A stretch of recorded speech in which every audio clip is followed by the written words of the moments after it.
Yun mga ka-road, first stop natin after yung knee injury natin guys sa basketball. Kaya ito pagbabalik tayo sa pagbabike, first time natin ulit after the knee injury. Yan mga ka-road, okay naman siya. 40 minutes na tayong nagpapajack, kaya okay naman. May nararamdaman na punti lang, pero nung kanina, nung bagong salta natin, pero ngayon medyo okay na. Hindi ko muna siya pinupwersa, kaya from bahay hanggang dito sa Castel Trocino, sa lampas ng sementeryo, ito 40 minutes na pakuha natin. Dati kinukuha lang namin to ng 35 minutes ganoon. Ayan mga ka-road, okay, stay tuned mga ka-road. Magandang umaga mga ka-road. Pagbabalik natin muli, pagbabike. Ito si Yepong mountain biker mga ka-road. After 1 month na injury natin yung tuhod sa pagbabasketball last September 7. Pero makatagal tayo.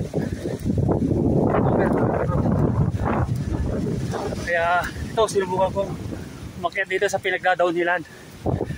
Matarik to mga ka-road, pero dahan-dahan lang ako. Inaalalayan ko lang kasi yung tuhod ko. Ayan, meron pang nakalagay na na supporter niya para maibsan yung pressure. Kasi kapag wala yan, mararamdaman ko talaga yung sakit niya. Kaya okay naman, nakakalahati na tayo mga ka-road. Kaya ito, nakukontento ako at nahirapan lang akong umakyat dahil sa tagal nang hindi nakapag-bike ulit, nakakyat dito sa Matarik. Ito, parang nangangapa na naman, pero at least maganda na yung daanan, hindi na kagaya dati. Kalahati na. Malayo ay mga ka-road yan, no? Ang mga angkan wala, sa gitna pa lang tayo, malayo pa. Kaya stay tuned mga ka-road, update lang tayo dahil sa injury natin sa tuhod. Kailangan muna natin magpalakas ulit. Subukan ko mag downhill kahit na ganito yung tuhod. Yung meniscus ko kasi sira na yung sa loob, interior meniscus. Sabi ng doktor, hindi daw na pwedeng magbasketball, yung tumalon ng pataas at saka magbuhat ng 40 kilos above. Hindi daw pwede. Yun na ang tinanong ko, kung pwede ang pagbabike. Sabi niya okay yan, sabi niya. Buti na lang may natitira pa tayong laro na paglilibangan ng pagda-downhill. Kaya stay tuned mga ka-road. Yun mga ka-road, ito yung binuldoser nila na daanan. Dito pangit dati, mabato. Ngayon binuldoser na nila, inayos na yung daanan. Dati kasi dito makitid din ito na masyadong matarik. Yun, binabawasan yung parteng matirik, kaya ito maganda na. Kung titisunin lang to, mas lalong maganda to, parang highway na. Kaya pinapaganda na nila dito mga ka-road, yung daanan namin na anakyatan. Doon sa dulo doon, mapato doon dati. Minsan pinababaan namin, ngayon hindi na. Kahit na 100 na lang yung pag hahawak ko sa manubela, hindi kaya dati. Dalawa talaga. Kaya malaki na yung pinag-improve niya mga karaprod dito sa Ascoli Trail. Kasi marami ng mga turista na bumibisita dito. Kasi marami kasing trail dito. Yung tinatawag nilang 12 ring. Yun, sang buong araw may ikutan mo yun kung gugustuhin mo. Pero kailangan i-bike ka kasi puro akyatan dito, akyat baba. Kaya maganda na mga karaprod. Okay naman yung tuhod natin. Sawa ng Diyos, okay naman. Mahangin lang dito sa bundok ngayon, pero hindi siya malamig, sakto lang. Kahit t-shirt lang okay lang. Nakahabol pa tayo sa huling hirit ng tag-init. Okay, karaprod, stay tuned. Patirik na yan. Malapit na tayo mga karaprod. Buti na lang. Lalabas na lang tayo ng ng tawag dito, kalsada. Magkakalsada muna ako. Kasi mahirap yung nandito yung isa. Masyadong matirik dun eh. Nakarapod tayo dito. Dito tayo sa may Refugio Pache na restaurante. Kakalsada muna tayo. Huwag muna nating masyadong stressin ang tuhod ko. Kasi unang sabak mula nung na-injure tayo. Kaya magkakalsada muna tayo. Kahit na pining-pining lang. Takbo lang natin 5 to 7 kilometers lang. Wala. Hindi kagaya dati. Nag-average tayo lang dati ng 7, 8 ganun. Sa akyatan. Ngayon, wala. Tapos, ito, mamaya, titigil tayo dyan. Pangatlong pahinga natin. Para, papagpahinga ang tuhod. Dahan-dahan lang. At least, nakabalik na tayo sa pagbibisikleta ulit. Buti lang hindi na mahirap yung daan. Bulldozer na eh. Saka lumuwang na talaga mga karaprod. Doon na lang sa may sa bungad na lang. Pagkatapos ng doon sa may bahay sa akyatan, yung petsi na lang na ganun, 1 kilometro na lang na hindi nila na napapatad mga karaprod. Pag napatad yun, baka araw-araw marami ng umaga hanggang hapon siguro marami nang aakyat, lalo na yung mabibilis umakyat, mga nag-average ng 12-15 km sa akyatan. Lumawang na talaga dito. Dati makipot to. Yan. Pahinga tayo dyan sa may kaskata mga karaprod. Ito naman yung babaan ng TNT. Ito babaan na. Dito lang muna.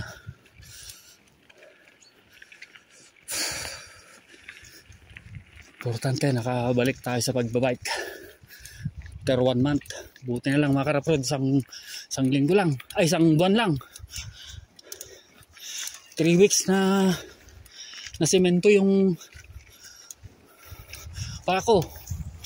3 weeks nakasemento.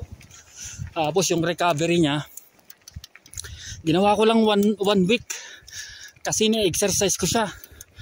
Sabi nila, yung doktor sa orthopedic, ipa-therapy mo. Eh, wala tayong oras mga karapot papuntang pag-therapy. Saka, sayang din yung pagpapatherapy natin kaya ginawa ko. Ina-exercise ko. Ako mismo ang nag-exercise, tinitignan ko na lang sa YouTube kung paano. So, sa pagta-therapy. Ayun, nakuha naman natin ng 1 linggo lang mga karapod. Yung una mahirap kasi parang may karayom na tumutusok sa loob.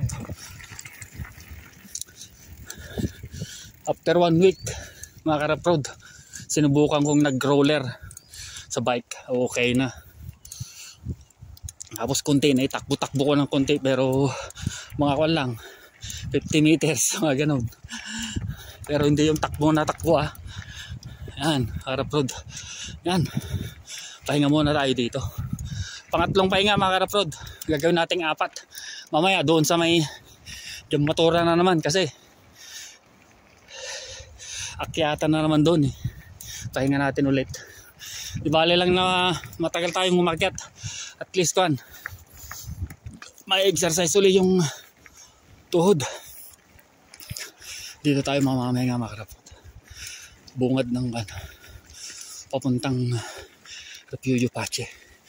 Ito kasi dito sa kanan kasi sa akyatan matirik yan masakit sa tuhod yan. Ubos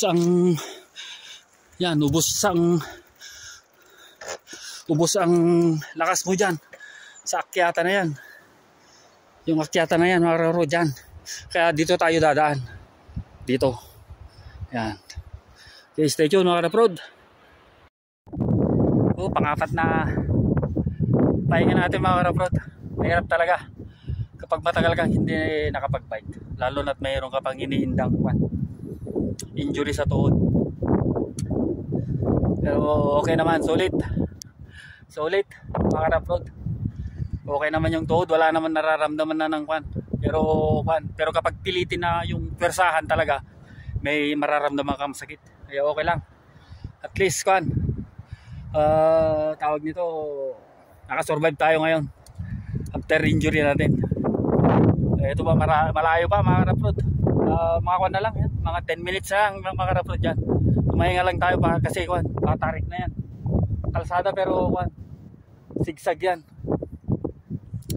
Nandyan yung Jamatura mga karaprod. Jamatura yan dyan sa baba na yan. Dyan ang Jamatura. Tawag ito sana. Yan yung banda yan. Jamatura yan. Dito dyan. Jamatura yan. Sa isang pinagda-downhillan natin yan mga karaprod.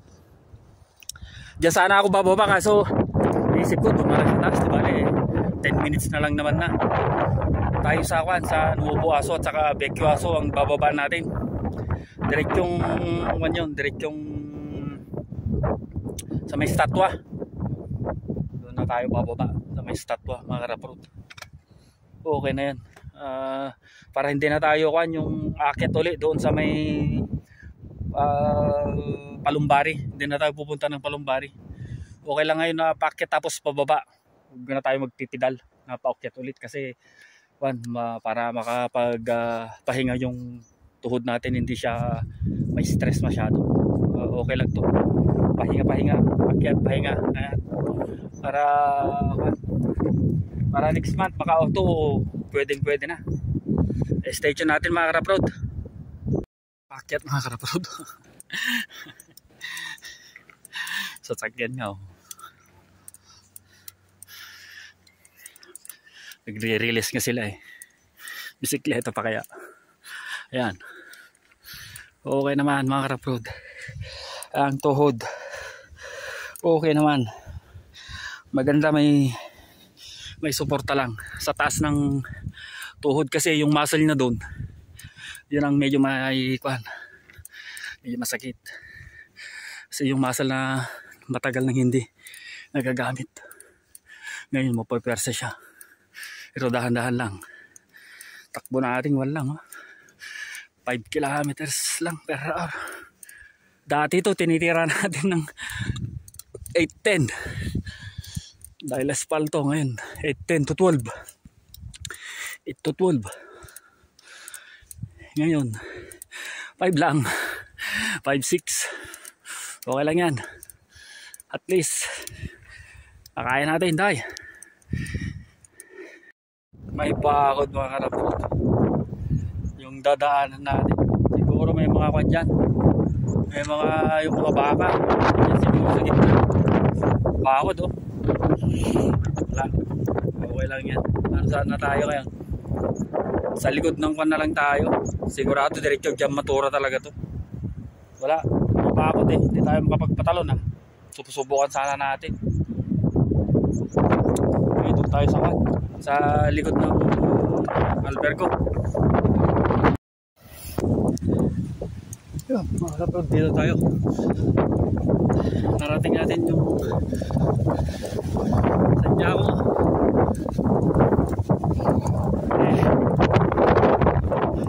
Okay, mga kapag, okay. Ayos. Sabado ulit. Akit tayo ulit dito.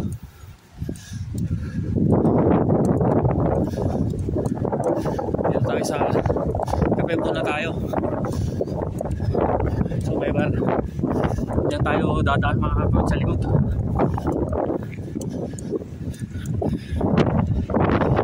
Tayo.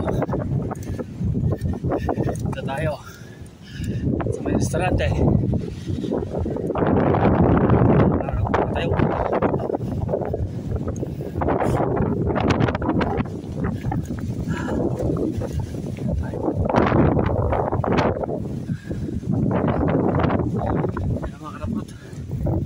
Kape muna tayo dyan. Mga raport wala. Yung restaurante sarado. Kaya dito tayo sa likod ng restaurante. Downhill. Babaan natin dito. Dyan sa yung matura muna. Dyan.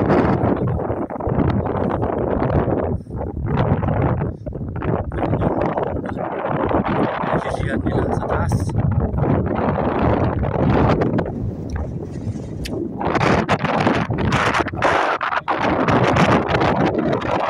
Nakabakot yan mga kapatid. Doon sa may buwas. Sa may gap. Pinakuran nila eh. Siguro may mga baka na naman siguro doon. Kaya dito muna tayo mga kapatid. Tayo mga kapatid dyan. Ganoon. Punta doon. Yan mga kapatid. Yan ang view mga kapatid. Bundok tayo. Bundok, kung saan tayo napapalimutan. Ayan mga karapurot.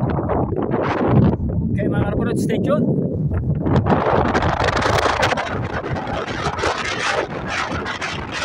Success ang downhill natin mga karapurot. Okay naman. Hindi naman masakit ang yung tuhod ko na injury. Okay lang. Ayos. Pero talaga yun lang, mabagal lang tayong umakyat. Kasi alalay nga lang naman. Ganun lang talaga. Till next time ulit mga ka-proud. Stay tuned. Yan po Mountain Biker. Bubati sa inyo ng magandang umaga sa ating lahat.